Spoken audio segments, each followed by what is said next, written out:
Well, hi everybody, Mark Barton from Nutrien. Here with some great friends of the Classic family, Craig and Carolyn McNabb. Hi guys, it's nice to see things are gearing up towards another Nutrien Classic. Yeah, it is, Barto. All very excited for the next few weeks. Well, I guess from our point of view, we've had a lot of work to do. Been fantastic support from New South Wales Health, the ALEC team. Things are really working. One of our biggest challenges is getting that paddock dried out so we can actually get all the lawns mown and the paddock slashed. So if that's our biggest challenge, I'm sure we'll get those things done. Terrific support from a lot of regular cattle donors, and we're bringing a few cattle from further away. Matt Webber's got a terrific run of steers for the first round of the Open, which will be Friday, as we mentioned. So we're bringing that forward. With the popularity of this year, you guys, normally in the winter months, you guys are away in the north. Been a fairly quiet period. There seems to be overwhelming interest in getting to a camp draft. Well, this year we've been busy at home. It's been a good opportunity to catch up on a lot of work back here. But no drafting, unfortunately. But we did go up to Queensland. We took Confederate back up to Pete O'Neill's to get ready for the Classic. And we were just taking him up and coming straight home. But Pete nominated him in a cutting competition at Capella. And so we hung around and went for that. And that was good fun. And he ran third. So it was very good. Now, you guys have obviously been very consistent supporters of the Classic sale. You've spent your hard-earned on a couple of good horses. Now, Phoenix, I know Pete O'Neill and Phoenix came very close here a couple of years ago. You said you went down to sale on the weekend, mate. Tell us, pretty good result for you guys. We did. We went down to sale for the weekend, and I had 2 runs on Phoenix in the novice and 92 for 291s.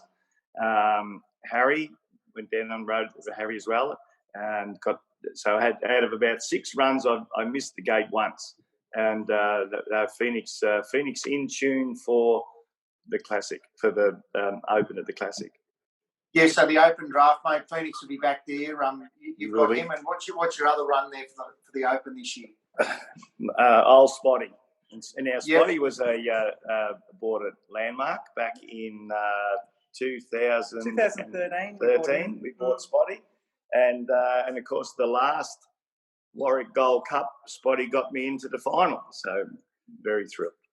Now, there's been a lot of people ask a few questions. Those Anzac biscuits we see those horses get, there's nothing more in those biscuits than the old oatmeal that we should be giving them. Now, my father was a racehorse trainer, a very good racehorse trainer, just not a very honest one, and taught me a lot of tricks, and you cannot give the tricks away.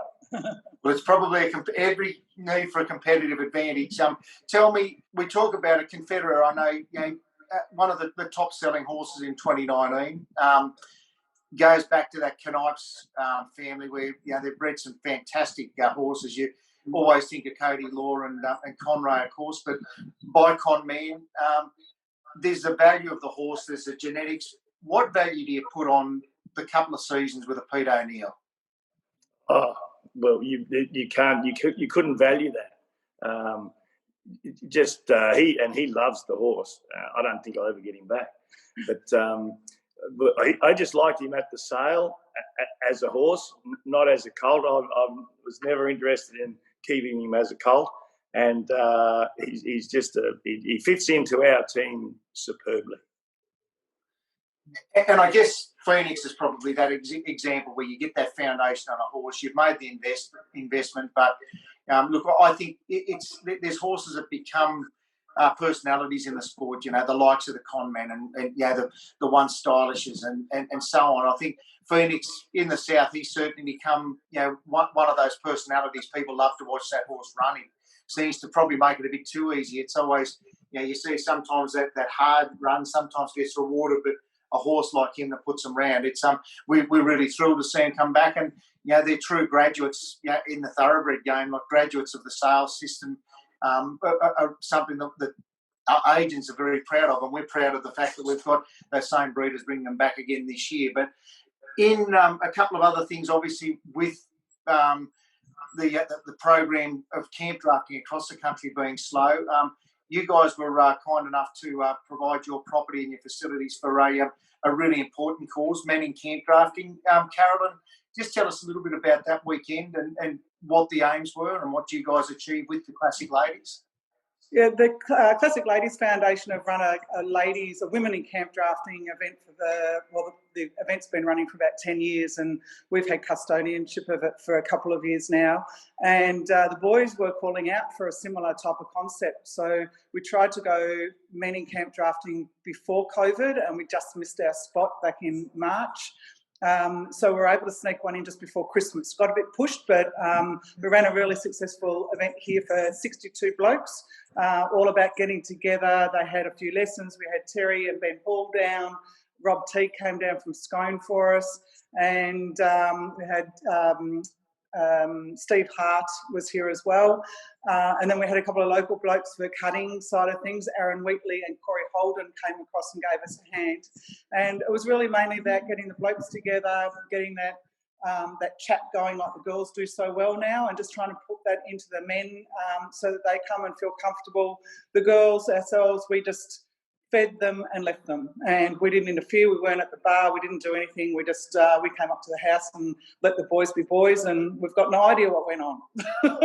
You'll have to ask me in a group. And look, I've been lucky enough to go to your property, a beautiful place in virtually at the bottom end of New South Wales, but still plans to run a camp draft, a fully fledged camp draft on the grounds in the next 12 months. Yeah, we are hoping. We're pushing for one, hopefully towards the end of this year, which will run into the into next season, really, for the SCA. But we're just starting to put some plans into place and just see what we can do. Again, like everything, it'll depend on cattle. COVID really got in our way for this year because we had a beautiful line of heifers that we'd purchased up in Queensland, and we had a lot of cattle around us, and they ran really well at many camp drafting. So hopefully this year we'll still be able to have a fair few cattle around us and be able to run one September. And Craig, with the Ivanhoe property, mate, how's the season fared in the last 12 months out there for you? Yeah, Mark, very good. The boys were up there marking and branding just the other day, and Ben, our manager, said that he's never seen it so good, and it's fabulous. And everywhere is good at the minute. No, it's good. Now, tell me, last one we wanted to chat to you guys. Last year we changed up our Jimmy Matthews Memorial, where we've actually now invited the top scoring ladies out of any first round camp draft competition at the Classic program to come back and compete for basically a dash for cash. It's ironic you guys put your hand up. I know Craig, or both of you, had a really strong bond with Jimmy Matthews, as did I. It's obviously there's more than just the competition. It's quite an important event for you guys to support, which we love. But tell us about your involvement with Jimmy. We all that knew Jimmy have a Jimmy story. I met Jimmy when I was only a kid. My father trained at Flemington, and Jimmy was into trotters then, and there was a lot of trotters around us, and so we would go to the trots of a Saturday night. So I got to see Jimmy, but I didn't really meet Jimmy until about 75 when I came back out of the territory and worked at Newmarket. And I remember saying to the people that I worked for, geez, I wouldn't like to buy any cattle off this fella, but I'd love him to sell them for me. Anyway, our association went on, and I flew Jimmy around Australia to cattle stations right up until we lost him for about 18 years. And so full of stories. But one that comes to mind is that we flew out to Alice Springs to buy some cattle and stayed overnight at William Creek. And anyway, we flew into William Creek in front of this huge storm, landed the plane, and Raymond, his son, came with us on that trip. We landed the plane, and while Raymond and myself were tying it down, Jimmy grabbed his bag and took off up to the pub. As we walked in the pub, we could hear Jimmy saying in Jimmy's voice, Jesus Christ, woman, what's wrong with you? Landmark, biggest company in Australia. And the answer back was, I don't care if you're Jesus Christ. If you don't pre-book your room and pay for it, there's no room. So things were looking a bit slim there.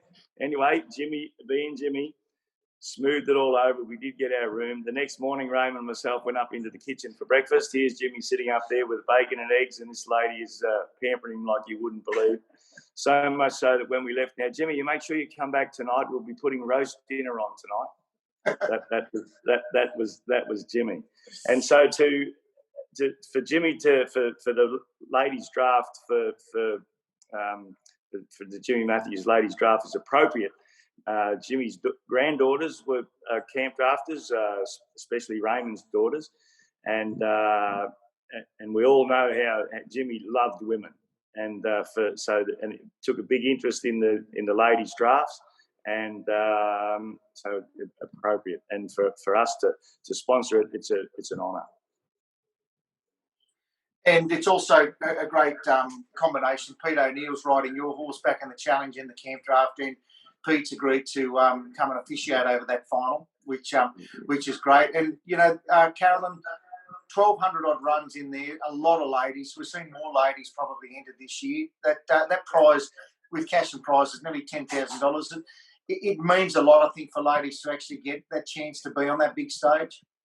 Yeah, it sure does. And last year showed that. Young Bonnie Hiscock won it last year. She came through with that, which was, a great thrill for us as well, because we know Bon really well, and we've watched her grow up and, come through the juniors and then now into that position to be able to win a ladies draft up at Tamworth's fantastic. So, it can only go from strength to strength, as all of the classic does. It's we just love the whole week to fortnight of it. It's fabulous. Well, guys, appreciate your time. I know it's a fairly big truck you guys have to pack, and a lot of Anzac biscuits you've got to go and get made before you get up there. I will find out what's in there one day, Craig, but good luck with the competition. The truck this year is just full of Classic Ladies Foundation merchandise, so we can't put anything else on it. Well, if I can find the recipe, we might make a batch, because I've got a couple of horses that haven't gone as well as yours, so hopefully we find something in the catalogue that might interest you guys again this year. And as always, we really appreciate the support of CM Pastoral Company with the ladies, that ladies invitational draft. And we look forward to seeing you guys and all the rest of our the classic family turn up there in the next 10 days.